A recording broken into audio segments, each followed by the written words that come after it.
The small blue planet called Earth joined the Galactic Confederation in the year 2157. After decades of watching the stars and wondering if humans were alone in the universe, the answer came in the form of 17 different alien species who had been working together for centuries. Jack Miller never expected to be chosen as Earth's diplomatic officer. At 32 years old, with 10 years of military service behind him, he thought his days of adventure were over. He had returned to his hometown in Montana just 2 years ago, content to live a quiet life. But when the call came, asking for volunteers with both combat experience and diplomatic training, something inside him couldn't say no. Now he stood on the observation deck of the GCS Horizon, the Confederation flagship, watching the stars streak by.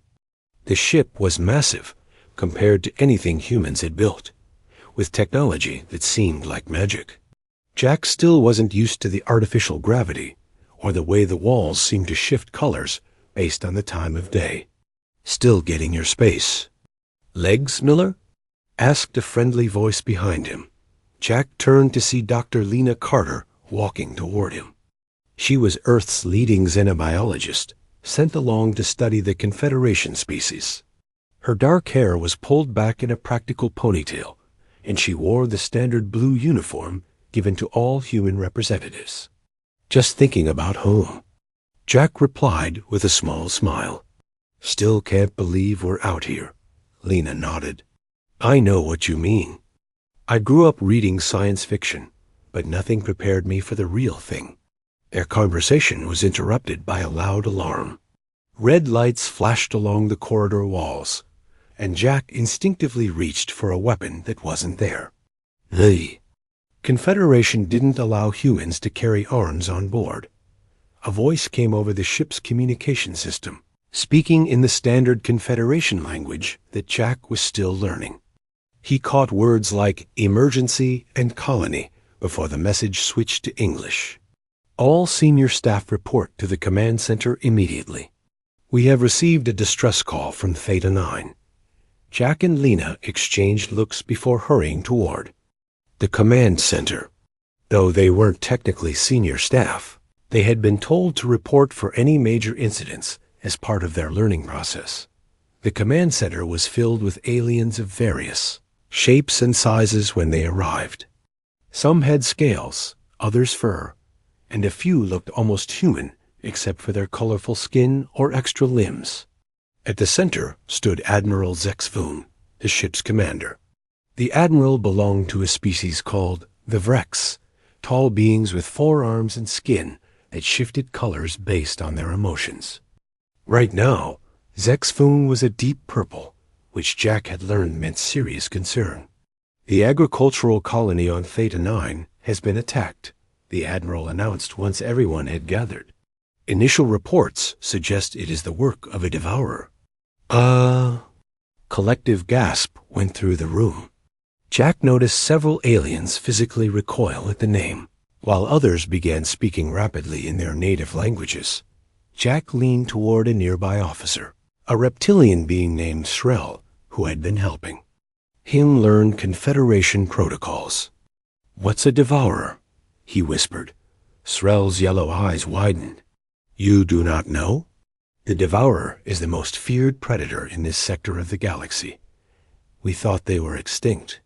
No colony has seen one in over 50 years.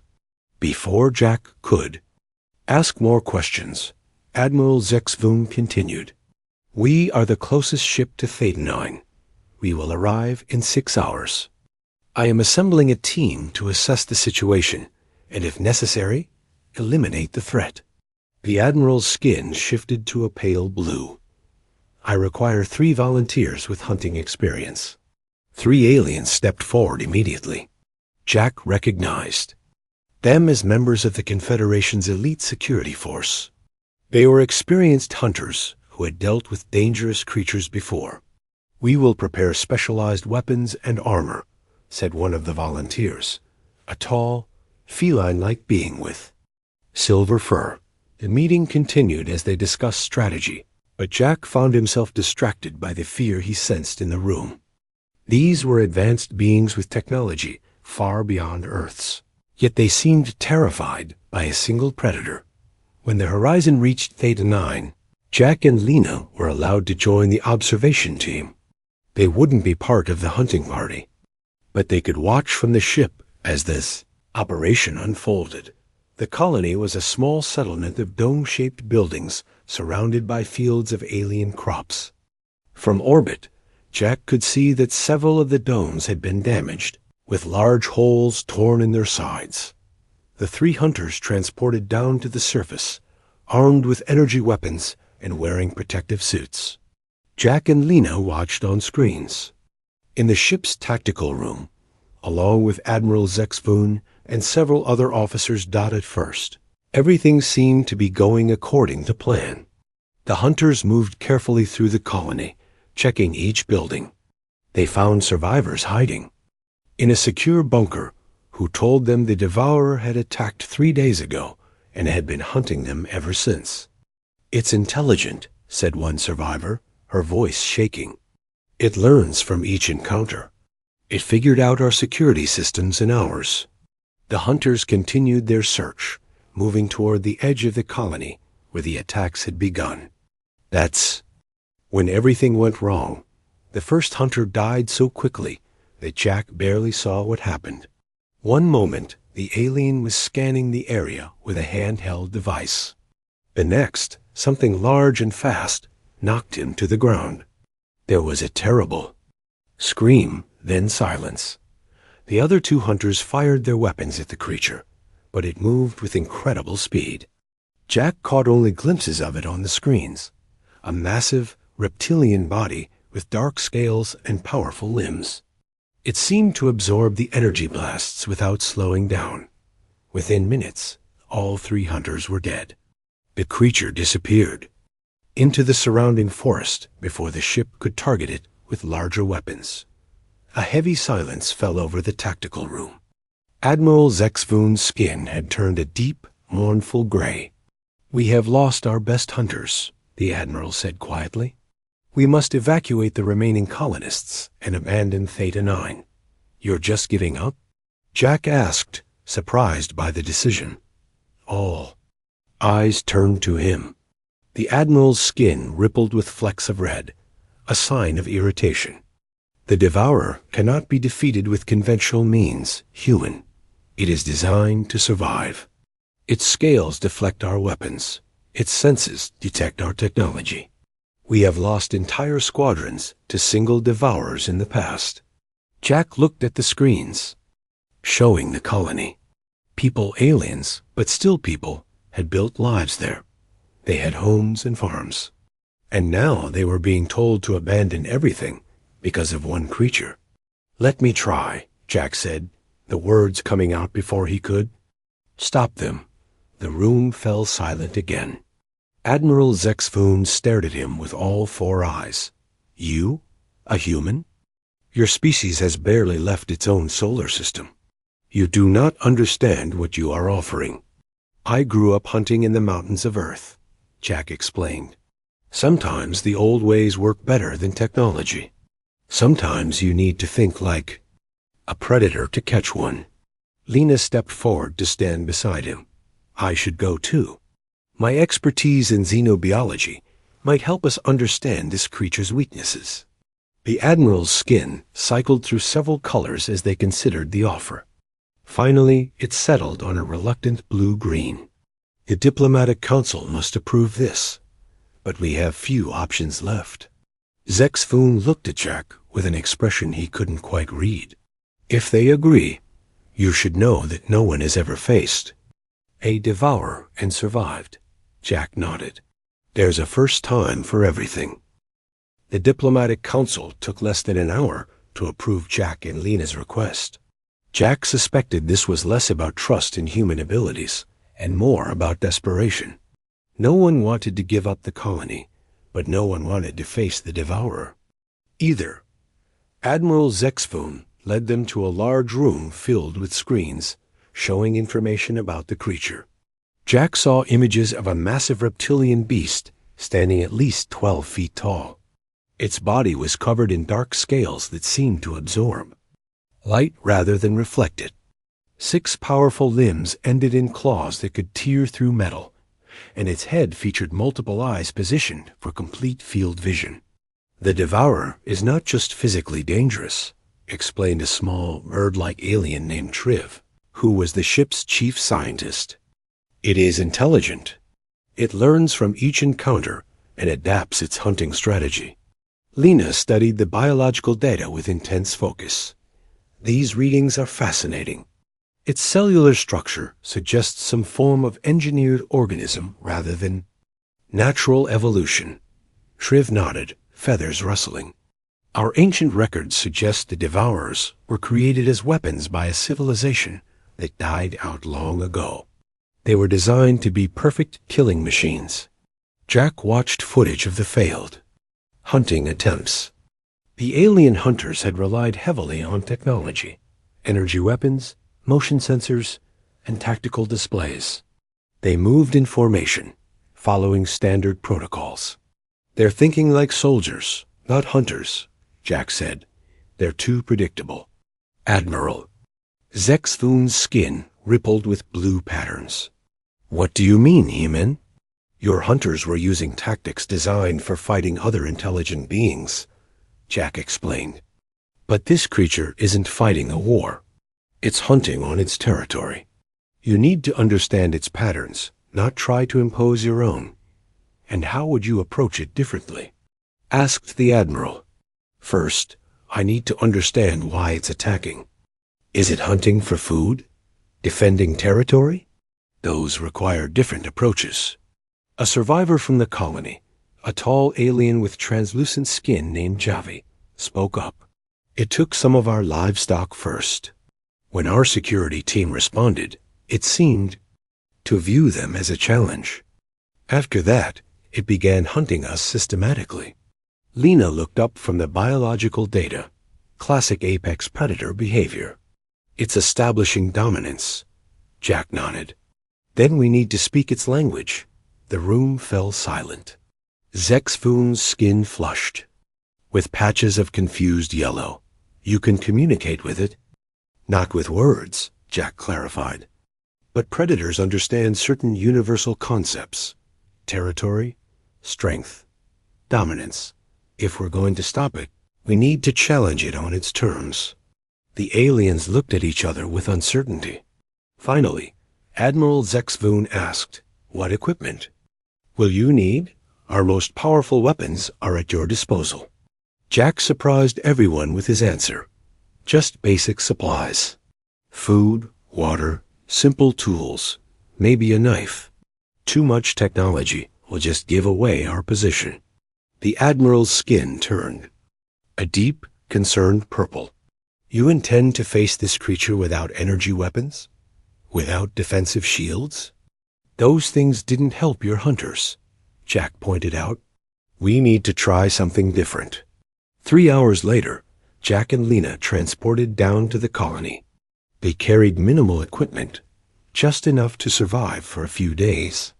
Jack had a combat knife strapped to his belt, and both wore simple protective clothing rather than the full-body armor the aliens had offered.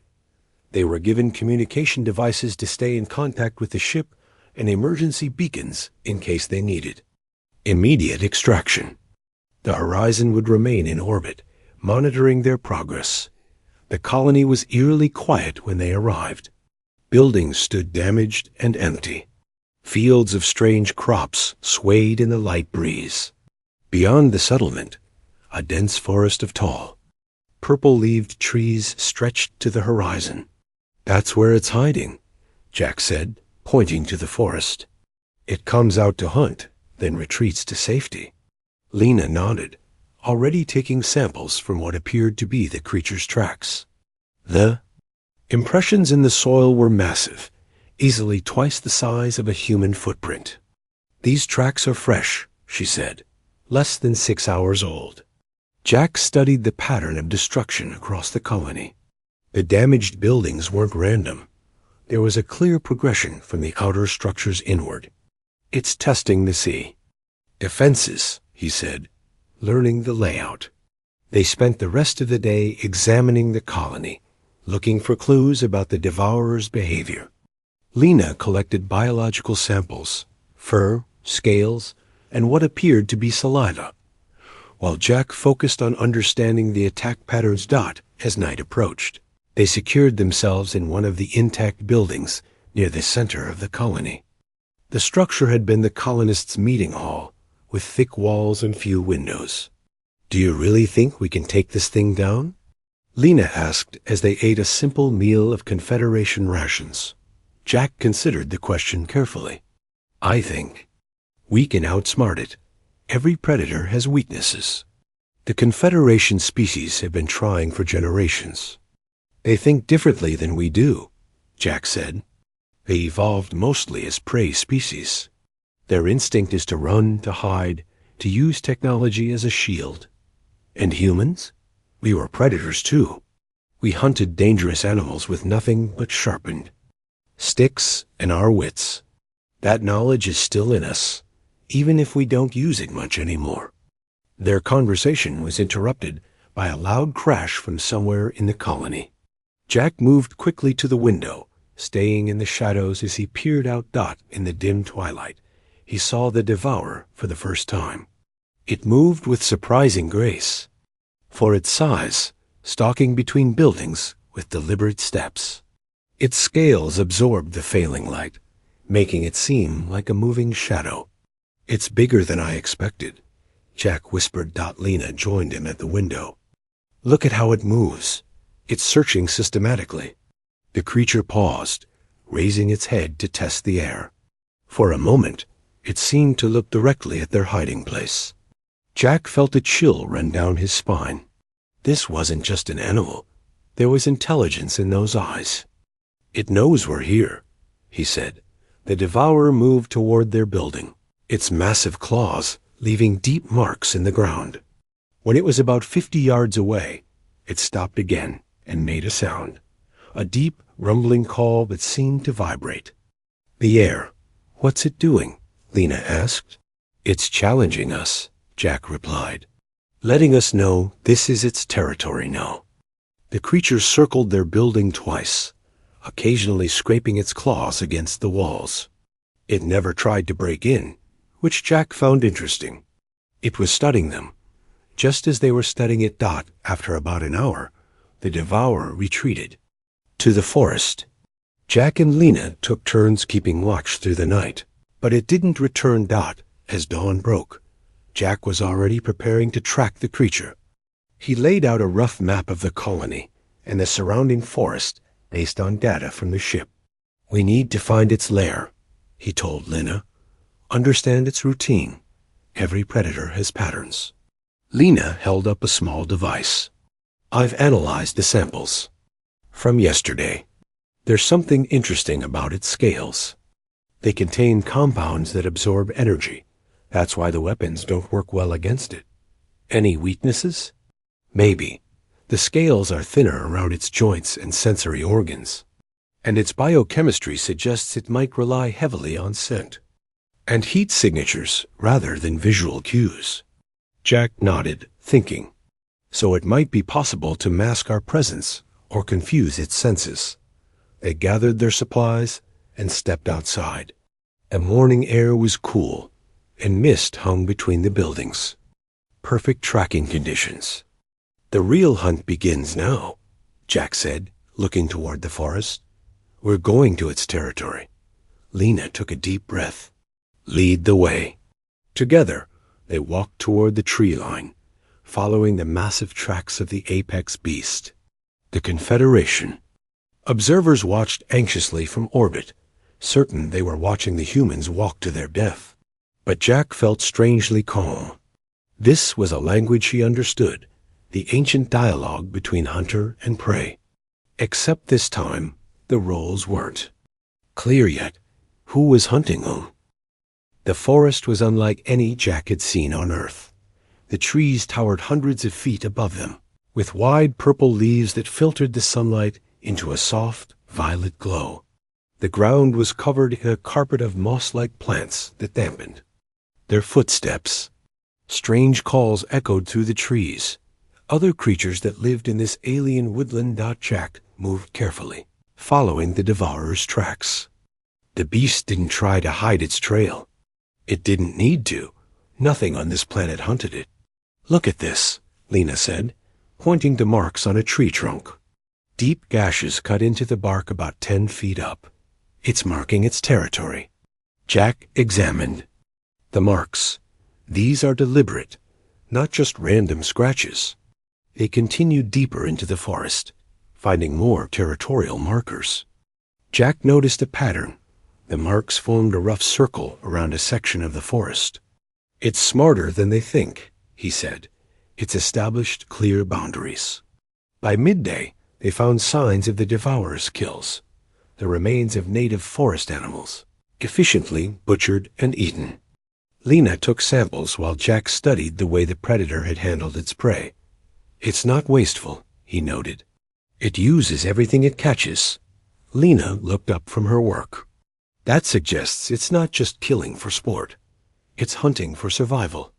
They moved on, careful to disturb as little as possible. Jack wanted to observe the creature before it became aware of them. As they walked, he gathered materials from the forest, certain plants with strong scents, mud from a small stream, and flexible young branches. "What are you doing?" Lena asked as she watched him mix the mud with crushed leaves.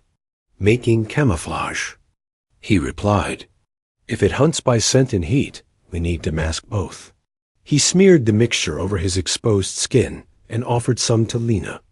She hesitated for only a moment before applying it to her face and hands. "The mud will mask our body heat," Jack explained, "and these plants have a strong smell that might cover our human scent." As the day progressed, they found fresher signs of the devourer's passage. Broken branches, disturbed ground, and tracks that seemed only hours old. "We're getting close," Jack whispered.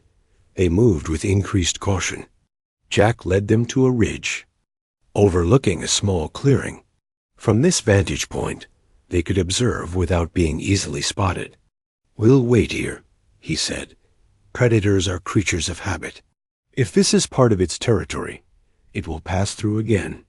They settled into position, using the natural cover of fallen logs and dense undergrowth. The hours passed slowly. The forest grew darker as the planet's sun began to set. "What if it doesn't come?" Lena whispered. "Then we learn something about its patterns," Jack replied. "Every bit of information helps." Just as the light was fading, they heard it. A heavy rustling of vegetation, a sound of something large moving through the forest. Jack touched Lena's arm, signaling for complete stillness. The devourer entered the clearing below them.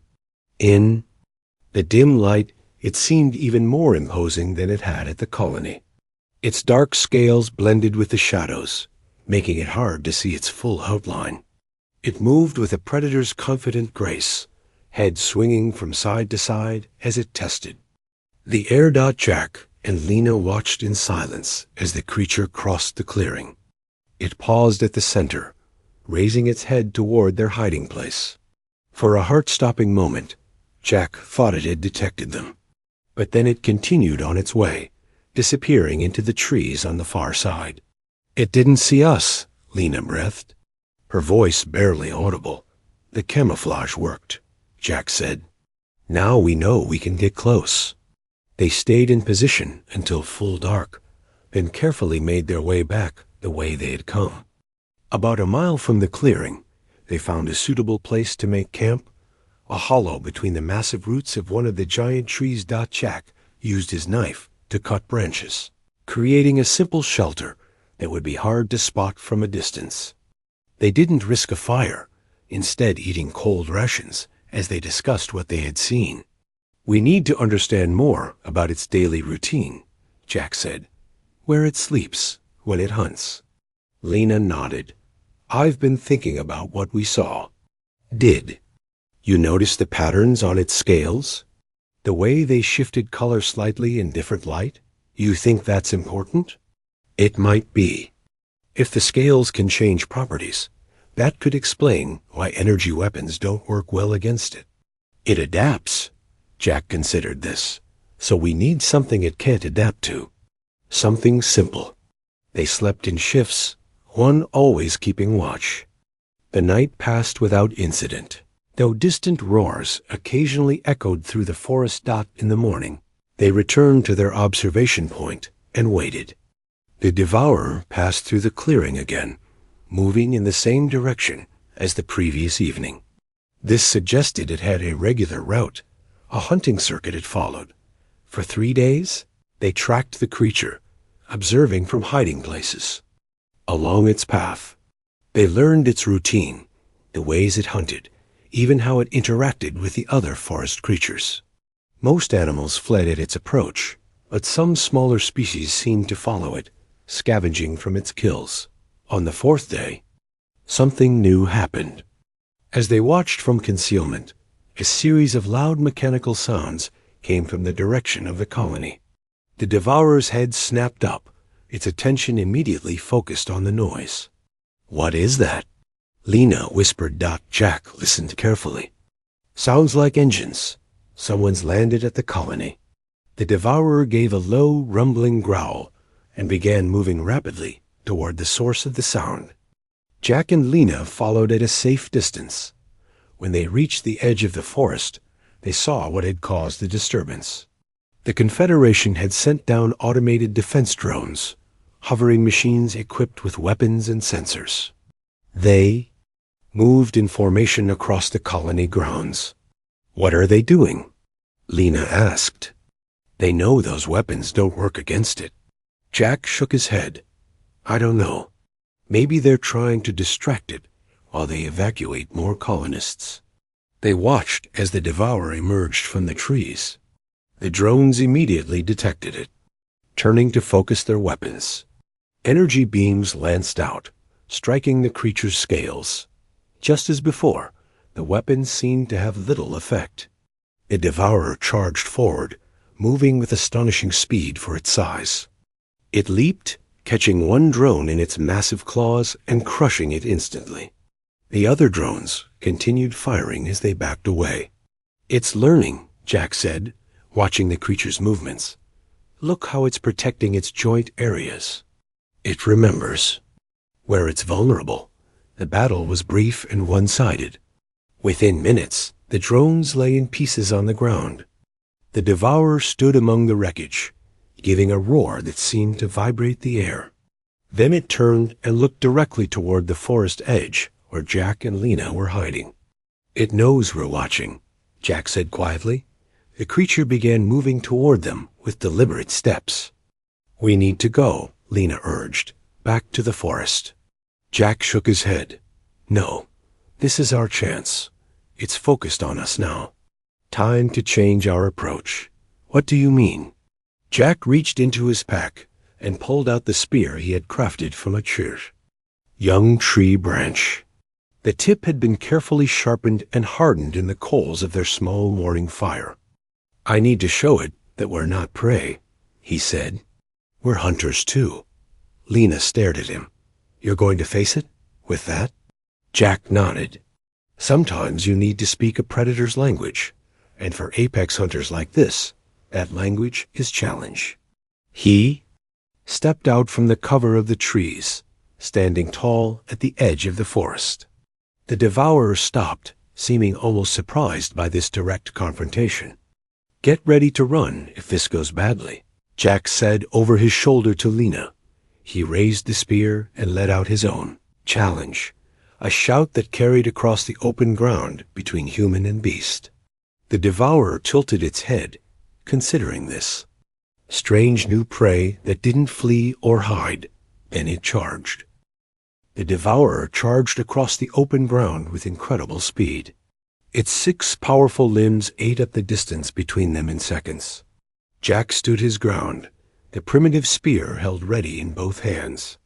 "Jack!" Lena shouted from the forest edge. At the last possible moment, Jack dove to the side. The devourer, unable to change direction quickly at such speed, thundered past him. Its massive body missed him by inches. Jack immediately rolled to his feet, keeping his eyes on the creature.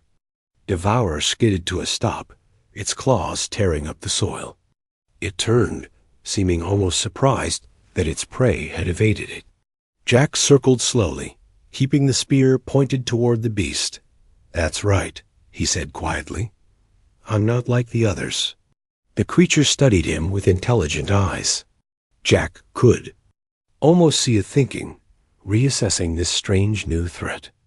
It began to move sideways, trying to circle around to Jack's flank dot from the ship in orbit.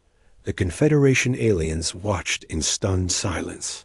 No one had ever survived a direct charge from a devourer. Admiral Zexfoon's skin had turned pale, blue of shock.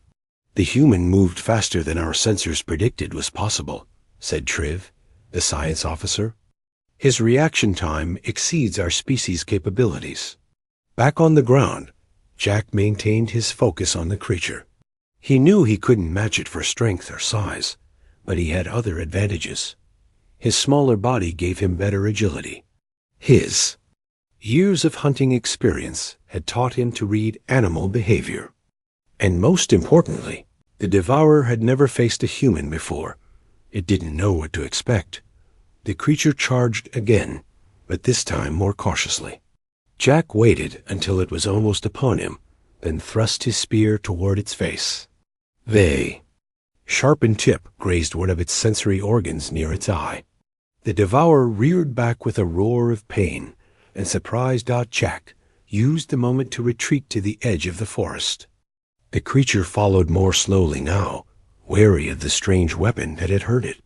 "It's working," Jack called to Lena, who was watching from behind a large tree. "It's learning to be careful of us." "What's your plan?" she asked. "We need to get back to the colony." "I have an idea." They began moving along the forest edge, keeping trees close for quick cover. The devourer followed at a distance, watching their every move. It no longer charged blindly, but stalked them like the intelligent predator it was. When they reached the damaged colony buildings, Jack led them to the central water distribution system. The colonists had built a network of irrigation channels to water their crops. These channels ran throughout the settlement. "Help me open these valves," Jack said, pointing to a control panel. Lena looked confused, but followed his instructions. Together, they rerouted the water flow, flooding certain areas while leaving others dry. "What are we doing?" she asked as they worked, creating an advantage, Jack replied. "The devourer is heavy. All that mass has to be supported. On wet, muddy ground, it will be slower." They continued working as the sun began to set. The devourer kept its distance, but never left. It seemed to understand they were preparing something, but couldn't determine what. From orbit, Admiral Zexfoon and the other aliens watched with growing interest. The human strategy was unlike anything they had tried before. "This is remarkable," said the Admiral. "They are using the environment itself as a weapon." As darkness fell, Jack and Lena completed their preparations. The ground around the central compound was now a soggy mess, with water pooled in strategic locations. Jack had also gathered materials from the abandoned buildings, ropes, metal bars, and other items he could use as weapons. "The devourer hunts best at night," Jack told Lena. "It will make its move soon." "What's our plan?" she asked. "You'll be in that building," he pointed to a small structure with a good view of the area. "I need you to observe and record everything. Learn from whatever happens next." Lena stared at him. "You're going to face it alone?" Jack nodded. "One target is easier to track than two, and I need you to be safe in case this goes wrong. But please, Lena, this is what I'm trained for." Reluctantly, she agreed. Jack helped her reach the building safely, then returned to the center of the compound. The muddy ground squished under his boots as he walked. The devourer watched from the shadows at the edge of the colony. Its eyes reflected the dim light of the planet's 3 moons. Jack took a deep breath and closed his eyes for a moment. He thought about the mountains back home in Montana, about tracking deer through snow-covered forests. He remembered the feeling of being both predator and prey, the same feeling that had helped his ancestors survive for thousands of years. When he opened his eyes, he was calm and focused. He placed his spear on the ground and instead picked up a length of metal pipe he had found in the ruins. It was about 3 feet long and felt solid in his hands. "Come on, then," he called to the darkness. "Let's finish this." The devourer emerged from the shadows. It moved cautiously at first, testing the wet ground with its front limbs. Just as Jack had predicted, its massive weight caused it to sink slightly into the mud. The creature growled, a deep sound that vibrated in Jack's chest. Then it charged. Jack stood his ground until the last second and moved to the side. The devourer tried to follow, but slipped in the mud, its momentum carrying it past its target. Jack swung the metal pipe, striking the creature's hind leg with all his strength. The devourer roared in pain and anger. It turned to face Jack again, but now it was favoring its injured leg.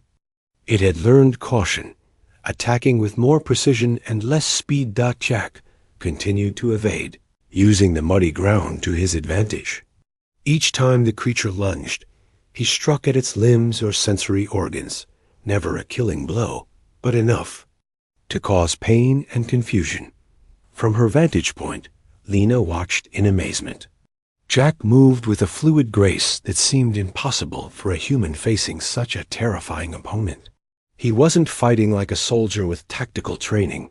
He was moving like a predator himself, reading his opponent, adapting to its attacks, finding weaknesses. The battle continued for nearly an hour. Jack was tiring, his movements becoming slower. The devourer, despite its injuries, still had enormous strength and endurance. In orbit, the Confederation observers were silent with shock. No one had ever lasted this long against a devourer. What? The human lacked in strength.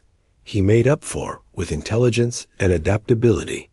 "He's wearing it down," Admiral Zexvoon said in disbelief, using its own weight against it. On the ground, Jack knew he couldn't continue much longer. His arms burned with fatigue, and a glancing blow from the creature's claws had torn his jacket and left a shallow wound across his shoulder. The devourer seemed to sense his weakness. It began a more careful approach, no longer charging but stalking. Forward with deadly purpose. Jack backed up slowly, leading it toward the deepest pool of water he had created. When the creature stepped into the pool, its foot sank deep into the mud. For just a moment, it was off balance. Jack saw his opportunity. He dropped the metal pipe and charged forward. The devourer, surprised by this sudden reversal, tried to rear up. Jack dove beneath its guard, wrapped his arms around one of its front legs, and used all his remaining strength to push. Already unbalanced, the massive creature toppled sideways into the mud with a tremendous splash. For the first time in the battle, the devourer was on its back, its limbs thrashing as it tried to right itself in the deep mud. Jack didn't hesitate. He scrambled onto the creature's chest, avoiding its claws, and reached for the vulnerable spot at the base of its skull, the nerve cluster Lena had identified from her analysis. With a primal yell, Jack struck with his bare hand, driving his fingers into the precise spot with all his might. The devourer's body went rigid as Jack's fingers found the nerve cluster at the base of its skull. The creature let out a strange, high-pitched sound, not a roar of anger, but almost a whimper of shock. Its 6 limbs trembled, then fell still. Jack maintained the pressure, his muscles straining with the effort. Mud covered both him and the beast, making it hard to keep his grip. He could feel the creature's rapid heartbeat beneath him, powerful. Even in this paralyzed state, "Lena," he called out. "It's working. Get the sedative ready." Lena rushed from her observation post, carrying a small medical kit they had brought from the ship. Inside was a powerful sedative that Triv had given them, a last resort that no one expected them to have a chance to use. The Devourer's eyes were still alert, watching Jack with what almost seemed like respect, one predator acknowledging another. Jack kept his pressure on the nerve cluster as Lena prepared the injection. "I need to find a spot where the scales are thin," she said, examining the creature carefully. "There, near where the neck joins the body." She pressed the injector against the spot and activated it. The sedative hissed as it entered the Devourer's bloodstream. For several tense moments, nothing happened. Then the creature's eyes began to grow unfocused. "Its breathing slowed. It's working," Lena said in amazement. "The sedative is taking effect." Jack cautiously released the pressure on the nerve cluster and slid off the creature's body. His arm shook with exhaustion, and the cut on his shoulder stung in the muddy water. He backed away slowly, still watching the Devourer for any sign of movement. "I can't believe it," Lena whispered. "You actually did it." Jack shook his head. "We did it. Your research found the weak spots." They stood in silence, watching as the mighty predator lay unconscious in the mud. After all the fear, all the planning, all the struggle, the moment of victory felt almost unreal. Jack activated his communication device. "Admiral Zexvoon, can you hear me? We've subdued the Devourer. It's sedated and immobilized." There was a long pause before the Admiral's voice came through, tinged with disbelief. This is unprecedented. No one has ever captured a Devourer alive." "We need a containment team," Jack said, "and medical support. The sedative won't last forever." The response was immediate. "Transport ships are already preparing. They will arrive within the hour." As they waited, Jack and Lena sat at a safe distance from the Devourer. Lena treated Jack's shoulder wound while they watched the creatures. Steady breathing. "What will happen to it?" Lena asked. Jack considered the question. "It shouldn't be killed. It's just doing what it was designed to do, hunt and survive." "The Confederation has wildlife preserves on uninhabited planets," Lena said. "Places where dangerous species can live without threatening settlements." "That seems right," Jack nodded. "It's the last of its kind, as far as we know. Destroying it would be wrong." 3 transport ships arrived from the horizon, landing in the colony's central plaza. Teams of Confederation personnel emerged, moving with extreme caution despite assurances that the creature was sedated. Admiral Zexvoon was among them, the alien skin shifting through patterns of blue and gold, colors Jack had never seen before. The Admiral approached slowly, all 4 eyes fixed on the unconscious Devourer. "In all our recorded history," Zexvoon said, "no one has faced a Devourer and lived. Yet you not only survived, you subdued it without killing it." Jack shrugged, wincing as the movement pulled at his injured shoulder. "Sometimes the old ways work better than technology. Understanding your prey is more important than having the biggest weapon." A containment team worked quickly, securing the Devourer with specialized restraints and loading it onto the largest transport. Medical personnel monitored its condition, administering additional sedatives to ensure it remained unconscious during transport. Jack and Lena watched as the ship lifted off, carrying the apex predator to its new home on a distant preserve. "You should come to the medical bay," said a Confederation doctor, examining Jack's shoulder. "This requires treatment." Jack nodded and allowed himself to be led to one of the remaining transports. The adrenaline was wearing off, and he suddenly felt every ache and pain from the long battle. Back on the horizon, Jack spent 2 days in the medical bay. His shoulder wound was treated with advanced Confederation medicine that accelerated healing. Lena visited often, bringing updates about the colony and the Devourer. On the 3rd day, Admiral Zexvoon requested a formal meeting with both humans. When Jack and Lena arrived at the ship's conference room, They found not only the admiral, but the entire diplomatic council waiting for them. The council chamber fell silent as they entered. Jack was still moving carefully, his shoulder bandaged under his clean uniform. He and Lena took the seats offered to them at the center of the room. Admiral Zexfoon stepped forward, skin glowing a dignified gold. "We have called this meeting to formally recognize what you have accomplished. The colony on Theta 9 can now be rebuilt. The colonists will return to their homes." A tall, elegant alien with silver skin spoke next. "More importantly, you have changed our understanding of what humans are capable of. We had classified your species as technologically developing but physically unremarkable. We were wrong." Jack looked around the room at the assembled aliens. "Humans don't have the advanced technology that you do. We don't have your scientific knowledge or your spacefaring experience. But we have something else, something that helped us survive on our own world for thousands of years before we developed technology." "And what is that?" asked Admiral Zexfoon. "Adaptability," Jack said simply. "We evolved on a planet with predators that could easily kill us. We weren't the strongest or the fastest. We didn't have natural weapons like claws or fangs. We survived by understanding our environment and adapting to it." Lena nodded. "Humans were both predator and prey. We learned to think like the animals. We hunted, and we learned to avoid being hunted ourselves." The council members looked at each other, communicating in ways Jack couldn't understand. Finally, the silver-skinned alien spoke again.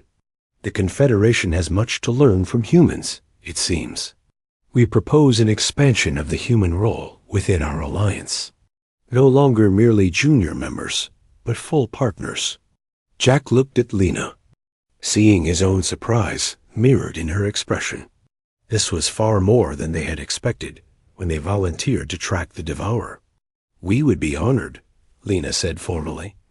After the meeting, Jack stood at the same observation window where this adventure had begun, looking out at the stars.